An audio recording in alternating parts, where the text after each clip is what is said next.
Le Père Goriot, Honoré de Balzac, lu par Équilibre, livre audio.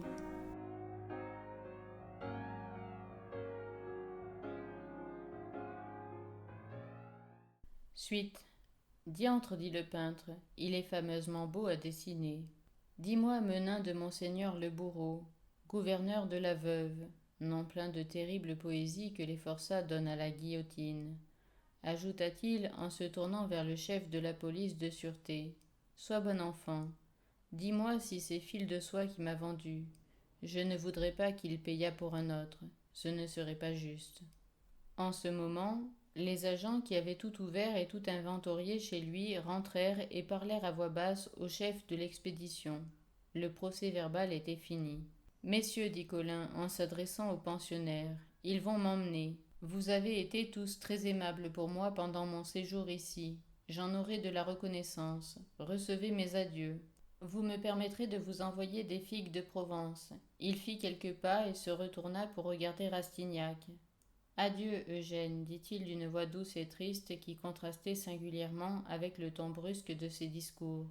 Si tu étais gêné, je t'ai laissé un ami dévoué. Malgré ses menottes, il put se mettre en garde, fit un appel de maître d'armes, cria une, deux, et se fendit. En cas de malheur, adresse-toi là. Homme et argent, tu peux disposer de tout. Ce singulier personnage mit assez de bouffonnerie dans ses dernières paroles pour qu'elles ne pussent être comprises que de Rastignac et de lui. Quand la maison fut évacuée par les gendarmes, par les soldats et par les agents de la police, Sylvie, qui frottait de vinaigre les tempes de sa maîtresse, regarda les pensionnaires étonnés.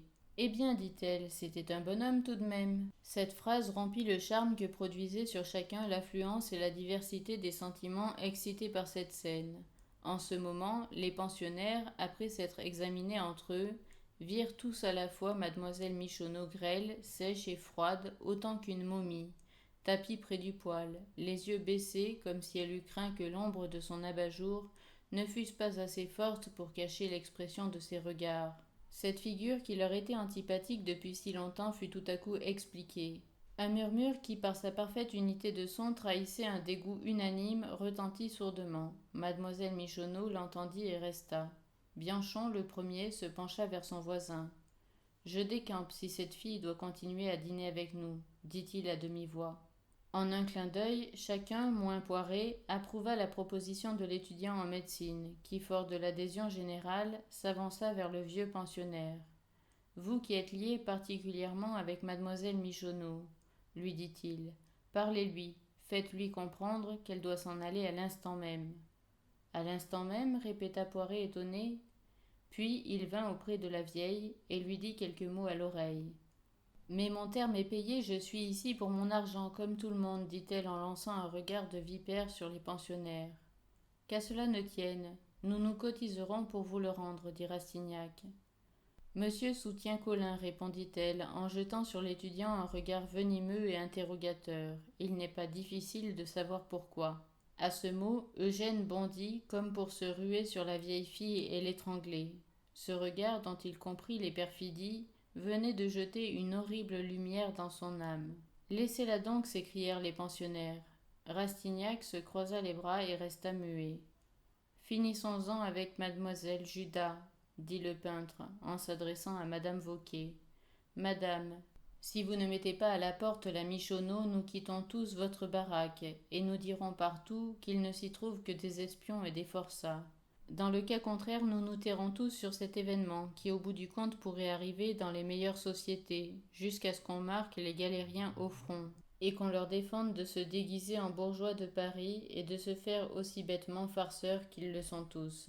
À ce discours, madame Vauquer retrouva miraculeusement la santé, se redressa, se croisa les bras, ouvrit ses yeux clairs et sans apparence de larmes. Mais mon cher monsieur, vous voulez donc la ruine de ma maison ? Voilà monsieur Vautrin. Oh mon Dieu, se dit-elle, en s'interrompant elle-même. Je ne puis pas m'empêcher de l'appeler par son nom d'honnête homme. Voilà, reprit-elle, un appartement vide, et vous voulez que j'en ai 2 de plus à louer dans une saison où tout le monde est casé. Messieurs, prenons nos chapeaux et allons dîner place Sorbonne, chez Flicoteaux, dit Bianchon.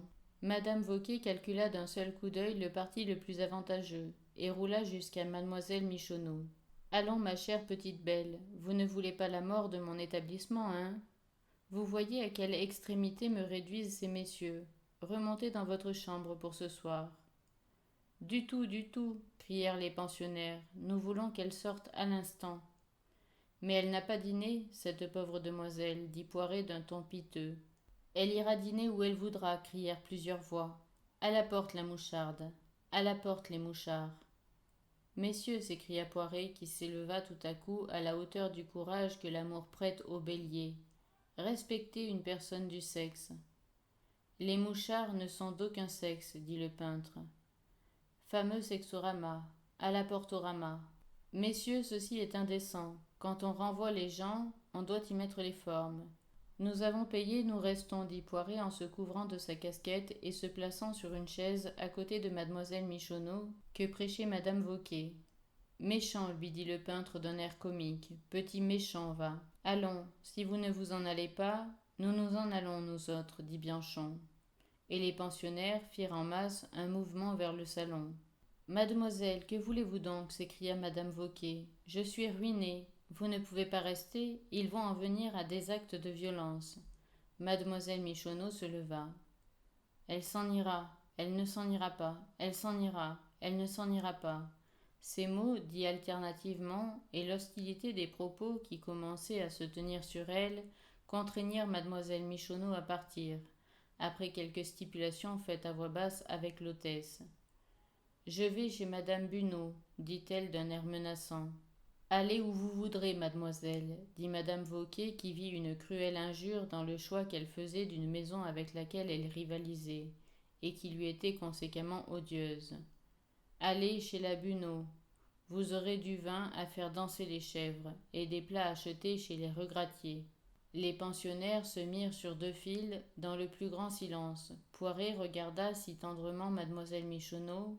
Il se montra si naïvement indécis, sans savoir s'il devait la suivre ou rester, que les pensionnaires, heureux du départ de mademoiselle Michonneau, se mirent à rire en se regardant. Xi, Poiret, lui cria le peintre. Allons, houp là, à houp. L'employé au muséum se mit à chanter comiquement ce début d'une romance connue. Partant pour la Syrie, le jeune et beau Dunois.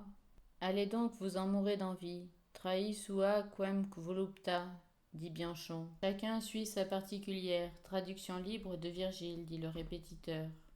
Mademoiselle Michonneau, ayant fait le geste de prendre le bras de Poiret en le regardant, il ne put résister à cet appel, et vint donner son appui à la vieille. Des applaudissements éclatèrent, et il y eut une explosion de rire. Bravo Poiret, ce vieux Poiret, Apollon Poiret, Mars Poiret, courageux Poiret.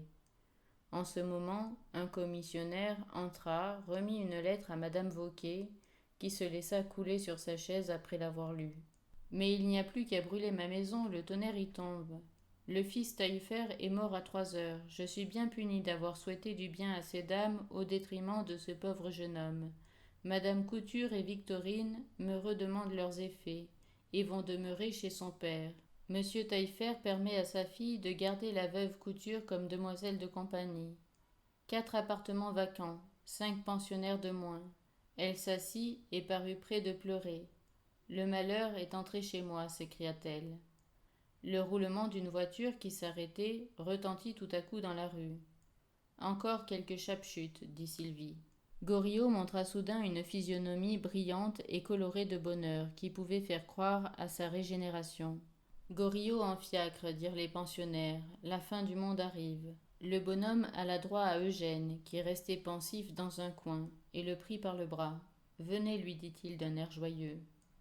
Vous ne savez donc pas ce qui se passe, lui dit Eugène. Vautrin était un forçat que l'on vient d'arrêter, et le fils Taillefer est mort.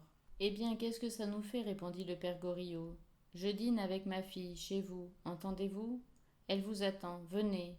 Il tira si violemment Rastignac par le bras qu'il le fit marcher de force, et parut l'enlever, comme si c'eût été sa maîtresse. Dis non, cria le peintre. En ce moment, chacun prit sa chaise et s'attabla. Par exemple, dit la grosse Sylvie, tout est malheur aujourd'hui. Mon haricot de mouton s'est attaché. Bah, vous le mangerez brûlé, tant pire.